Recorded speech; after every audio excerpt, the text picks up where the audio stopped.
fuck this year, George Michael is dead. And a word springs to mind, a word which doesn't exist actually, shortgevity. Musicians have this thing which is the opposite of longevity. And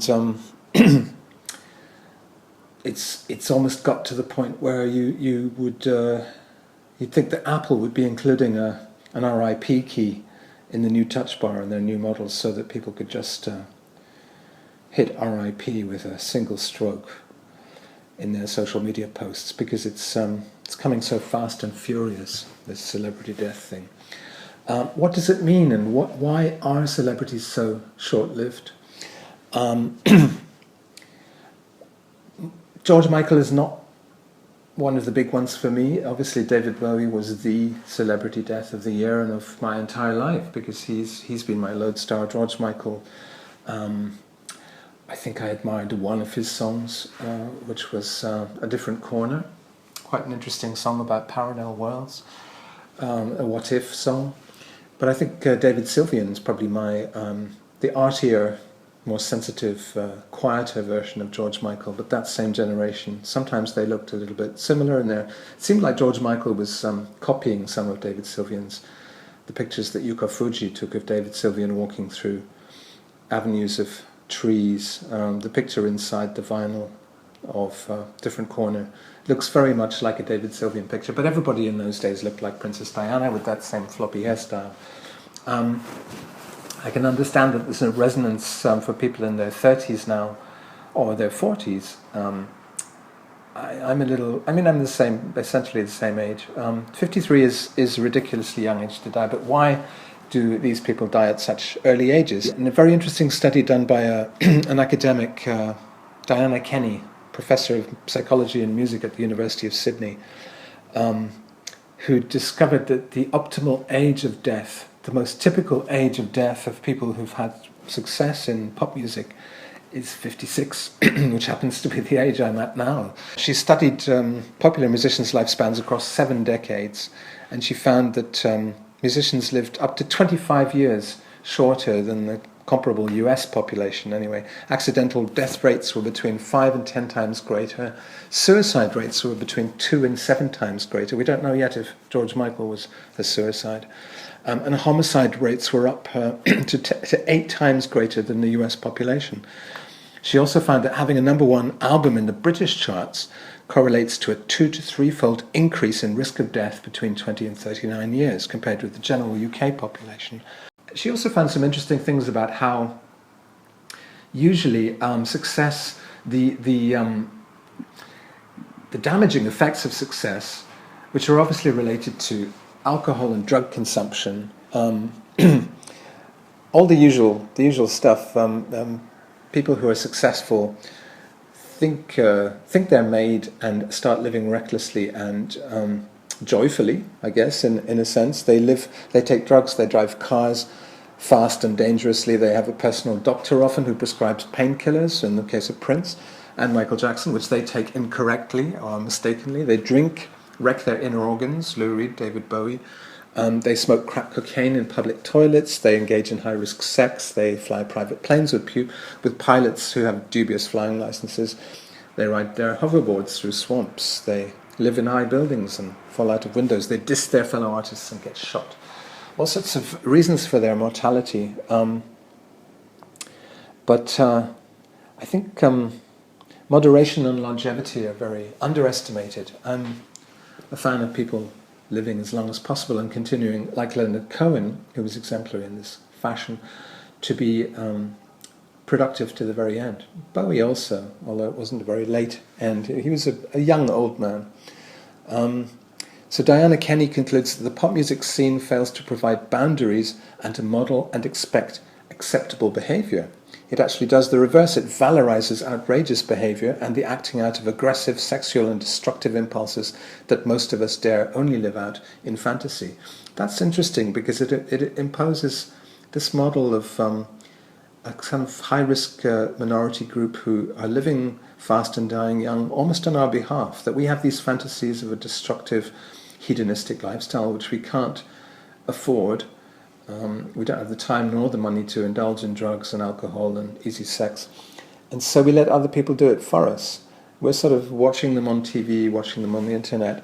And celebrities are our measuring sticks, our barometric ways to think about our times and to even see the future coming, in the case of the visionary ones, but also to age for us. A celebrity's face changing through his or her film appearances, video appearances, is barometric in the sense of we say, okay, it's that time. We set our watches by how our favourite celebrity's face ages.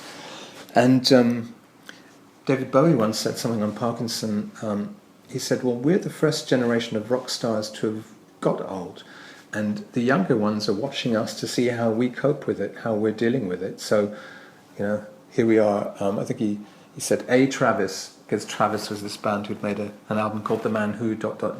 At the time. They were just the latest of 1 million impressionists of Bowie. So they live and die for us, but it's nothing new. In a sense, where did this cult of celebrity start? I mean, it probably goes thousands of years back, and involves shaman and all sorts of priestly figures, hieratic figures in ancient cults.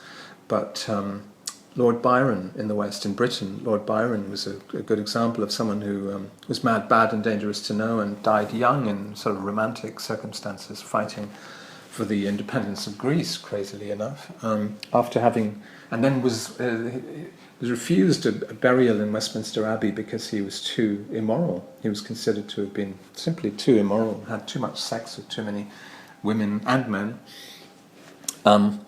So I was reading Edward Lear's biography, very interesting book about Edward Lear, and just the impact that Byron's death had on Edward Lear. This was a generational thing. This really marked a turning point, the death of the early phase of Romanticism. And then you had later developments like the sort of decadence of the 1890s and the Pre-Raphaelites and people. But Lord Byron was really the last. That was the defining moment of the end of that early Romanticism. It is romantic ideology, live fast, die young. It's also a sort of Dionysian thing. It's a pact with Satan. People often think rock stars have made pacts with Satan and they've traded their soul for fame, and therefore it's the Faust legend. It's the idea of what would you do to attain knowledge or to attain your dreams and your goals? Would you sell your soul? Would you sell eternity? Would you make a deal with a pact with death and a deal with the devil?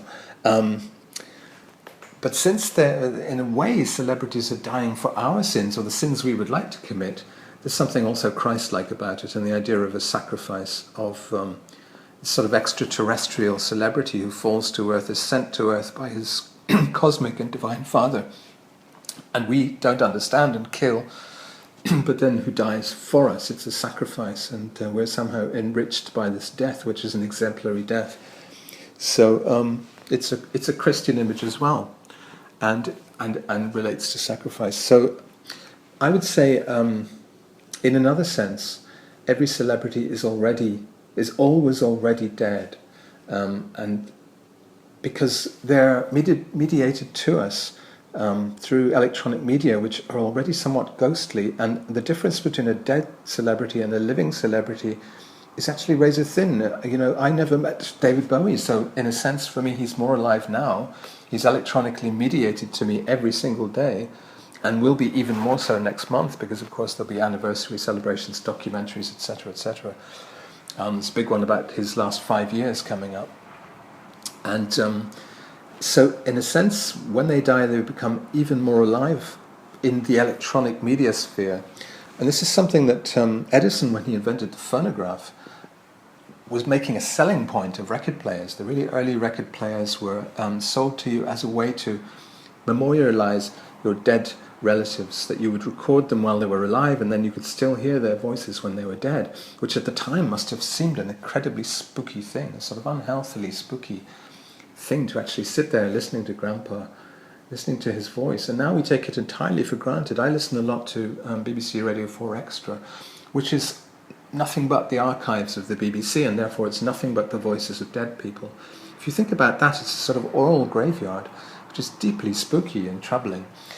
And yet people have always lived with the voices of the dead, because literature has always been, right back to oral literature, Homer never wrote a book, and yet his voice somehow got turned into something people could remember. It was memorialized even before there were machines to memorialize voices. I only shared a room with George Michael once. It was in 1990, and he was DJing at a gallery in Mayfair. I guess it was a gallery run by a friend of his, and there was a sort of Italia 90 football-themed party in which they'd laid turf on the gallery floor, and there were goalposts, and it was a sort of chic football party which presaged a lot of the lad culture of the 90s, which I was very much opting out of. So I wasn't particularly impressed. I didn't talk to him.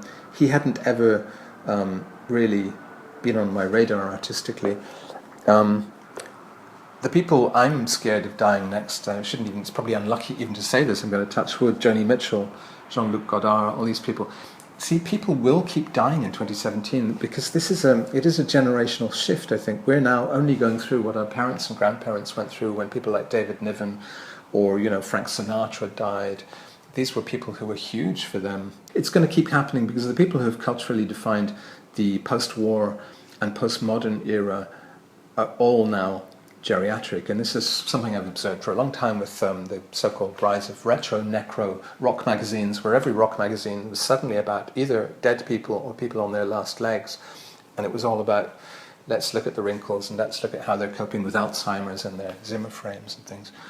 So now social media for people of a certain age consists in just the continuous popping as of flashbulbs of these celebrities being extinguished. Pop, pop, pop, they go out one by one. And the horrible apprehension is that I will be, what will people say about me when I go on social media? There may well still be Facebook. I plan to check out when I'm about 94. I think I did one of these quizzes the other day, which asked questions about your general health and your habits and things, and it said I would actually die at 94. So I'm very much hoping Facebook doesn't exist anymore when I'm 94, but probably there'll be some sort of compulsory internalized Facebook. Facebook just recently, it's this controversial thing where the US immigration can now demand your Facebook address and your social media addresses, so this is all becoming part of your official profile, along with using your fingerprint in the new Apple Macintosh computers, the sort of passwording, using your iPhone as a wallet, all the rest of it. It's becoming part of your official identity. So no doubt it'll be implanted in your brain and become some sort of ghastly, continuously monitored dream machine which looks right into your brain by the time I'm 94. And I would be very grateful at that point to die because I don't want people poking around inside my brain. So please don't say RIP. Whatever media exists when I'm 94, don't write RIP. Don't use that little Apple spacebar touch bar macro that says RIP, because I think that's terribly lazy, just saying RIP. Come up with a personal anecdote about how you named your cat Momus or something like that. It's going to keep going, and it's going to be sad, but it's death is life, And personally, I think we could. We live in a consumerist society which is all about how you're addicted to shopping, just like people are addicted to crack cocaine, or how we're all junkies now of whatever stupid thing it is, stamp collecting. This has become the metaphor. Addiction has become the consumerist metaphor, and as a post-materialist, I think this is a very negative development, and I think we should all actually step back from that and say it's not actually great, to have even the fantasy of, or to demand our heroes to be these idiot consumer types who simply gorge themselves as soon as we give them our money. I gave David Bowie a lot of my pocket money, and he used it on cocaine, and then he died young so that he wouldn't keep making records into my old age and guiding me into my final years. But I suppose he held out better than most. But let's not valorize this junky thing. I remember touring with Primal Scream in the tour van in Germany when we toured together. Some of Primal Scream are now dead because of their lifestyle. Throb, the guitarist, Robert Young, died of probably drugs and alcohol-related stuff. And Primal Scream's thing was extreme lack of, well, first of all, reverence for people like Johnny Thunders who had died, as junkies, but also kind of lack of sympathy when, what's his name, River Phoenix died of some drug overdose in a club in Los Angeles. They called him a lightweight. Their thing was, okay, do all the drugs you can, have this hedonistic kind of blind self-destruction lifestyle, but then if, do it in a manly way, not a lightweight way, do it in a heavy way, which means you somehow survive it, like Keith Richard. I'm very much the opposite. I think I'm for moderation, I'm for a quietness and a detachment, and I'm just very grateful that I never had this British #1 album, which would have curtailed my life expectancy. I live in the country which has the longest, highest life expectancy in the world, Japan, where my role models are these old ladies who dress in padded, quilted, flowery trousers, and although they're very bent over, they do seem to still enjoy life, and they ride their bicycles, they run their little shops, they don't stop working, they go into their 80s, their 90s, and even their centenary years. So that's how I hope to go, and please all put on your brain Facebook, he lived and died like his heroes, those little bent Japanese ladies with their padded trousers.